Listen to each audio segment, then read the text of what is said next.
श्री हर कृष्ण ध्याई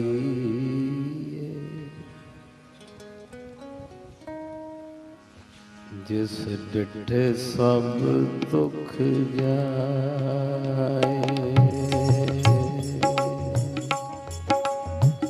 श्री हर कृष्ण ध्याई जिस डिठे सब दुख।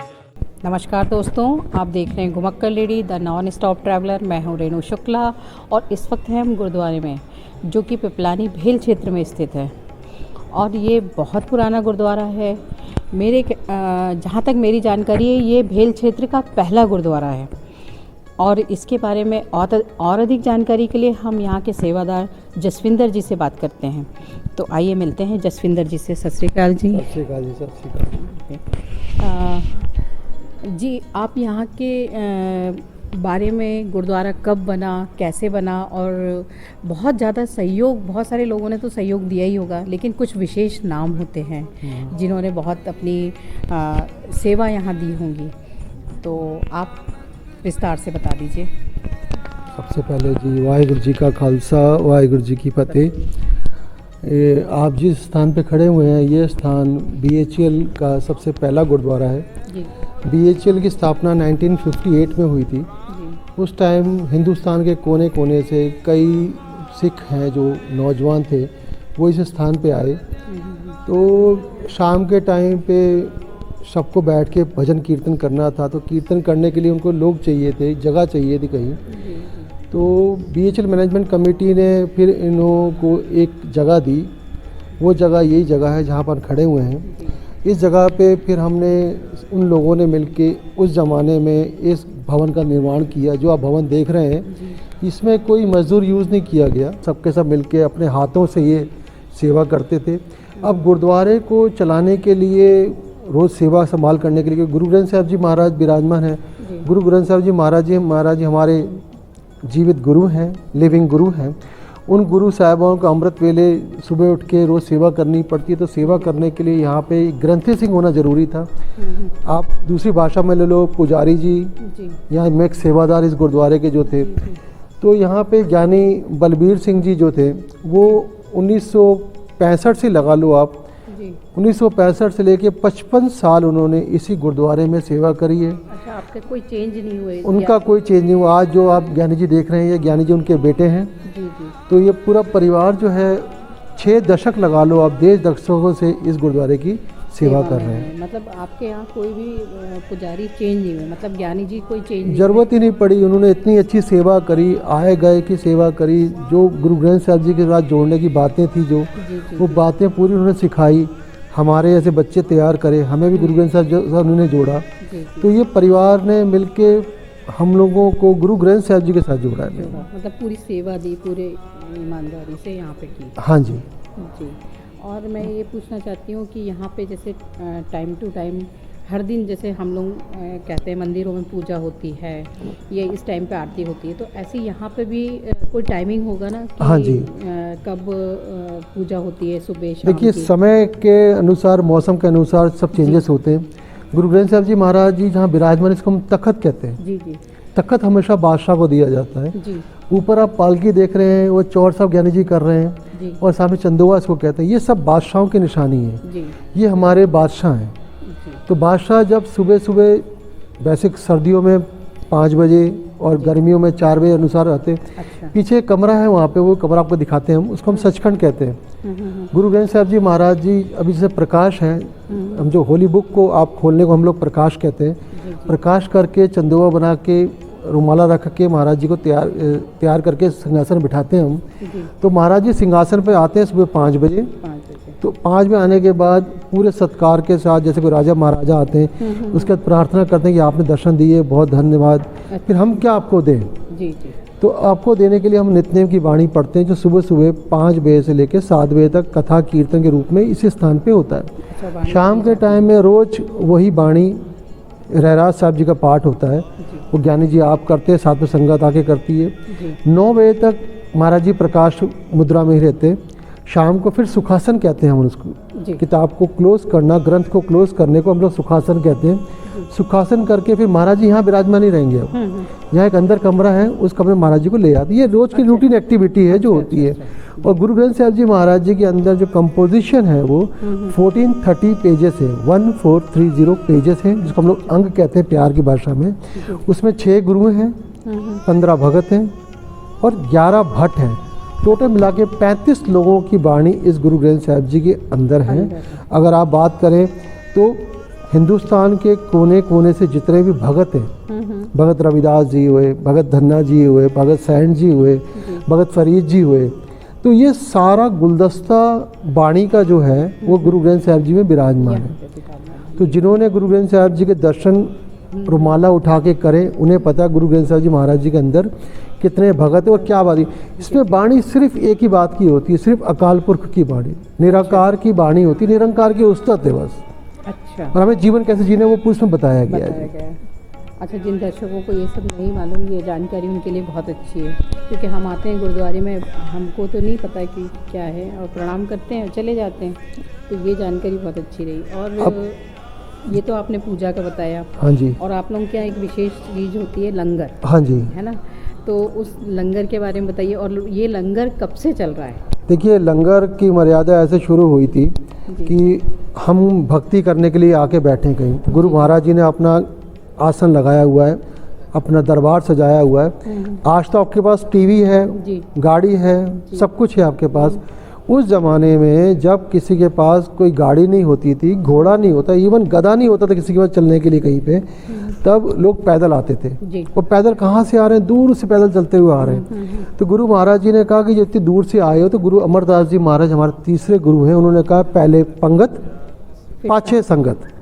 तुम पहले आए हो, थके हुए आ रहे हो, आओ हाथ पैर धो, आराम करो थोड़ी देर, नाश्ता पानी छको, रोटी खाओ, उसके बाद अब आके वाणी सुनना।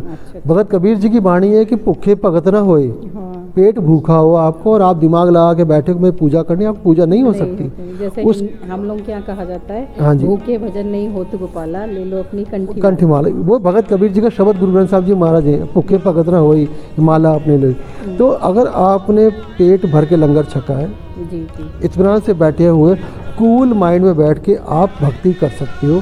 ये फंडा यहाँ पे आया, उसमें आपको ये परंपरा चली कि गुरुद्वारे में लंगर।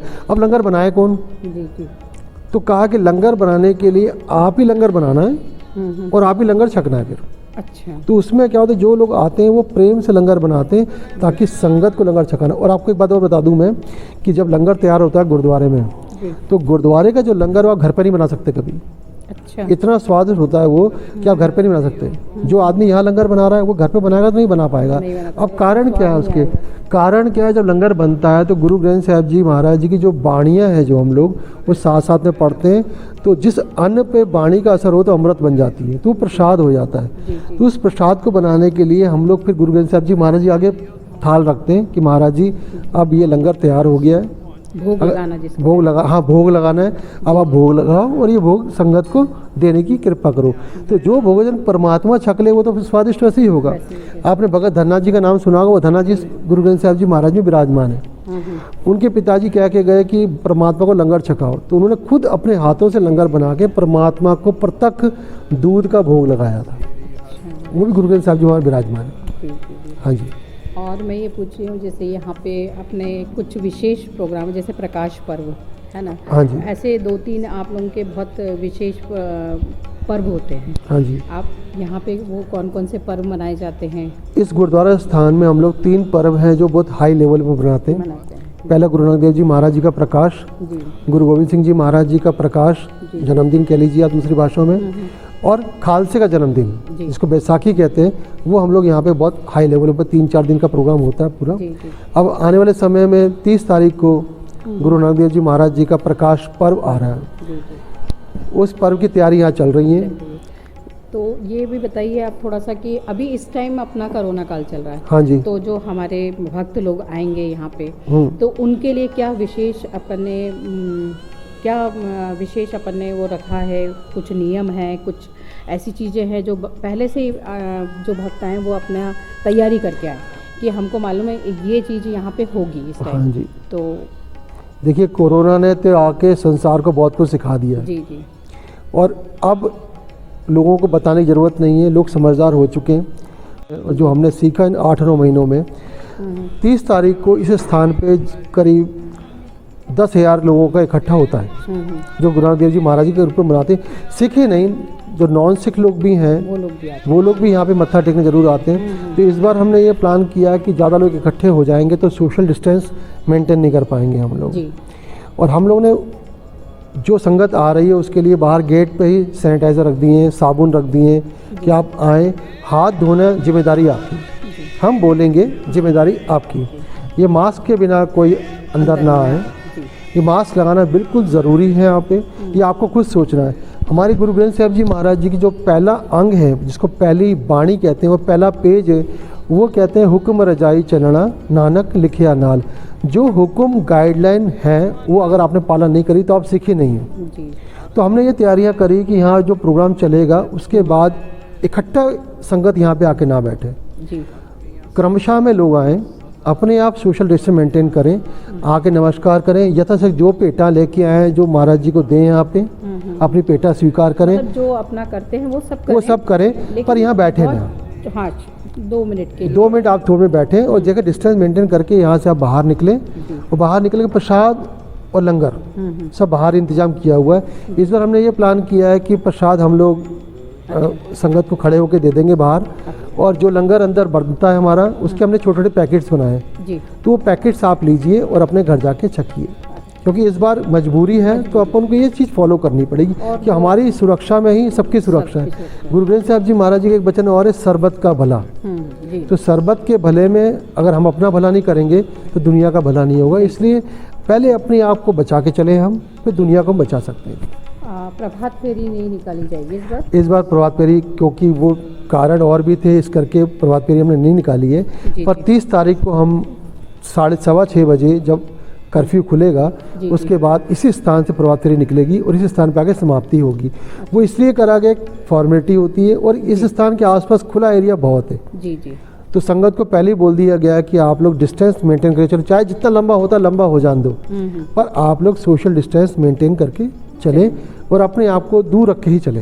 तो प्रभात फेरी निकलेगी और 7 बजे समाप्ति हो जाएगी इसकी। अच्छा, मतलब बहुत कम देर के लिए और पूरे नियम के हाँ, उसमें हम लोग किसी के घर नहीं जा रहे। जी, जो आप लोग हमेशा लोगों के घर जाके प्रभात फेरी जाती वो नहीं जाएगी, सिर्फ सड़क पे ही रहेंगे और हाईवे सड़क पे ही रहेंगे, मेन रोड पे ही रहेंगे, ताकि सब कुछ सेफ रहे और आराम से सब चीज़ें। हाँ जी।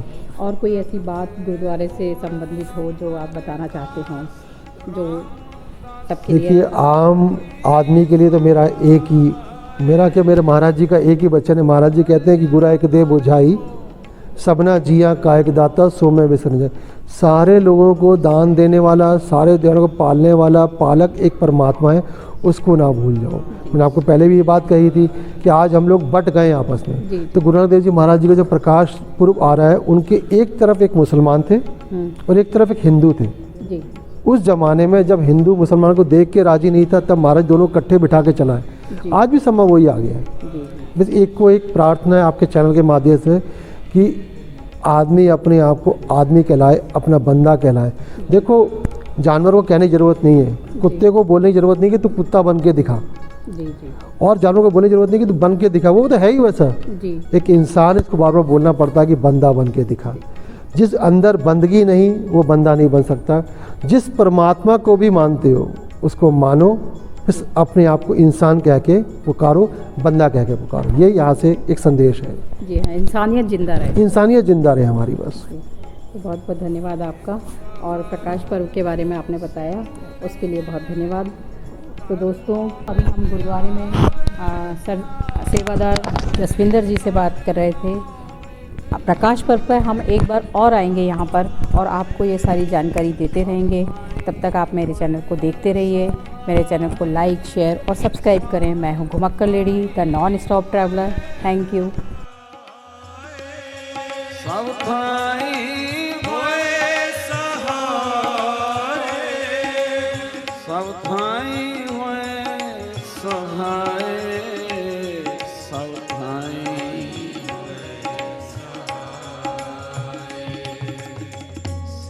हर कृष्ण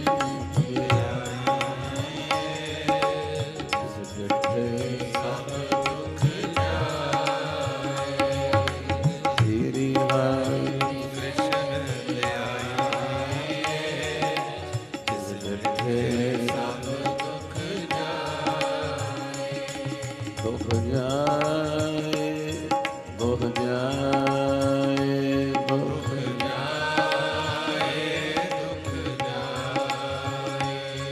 दुख जाए दुख जाए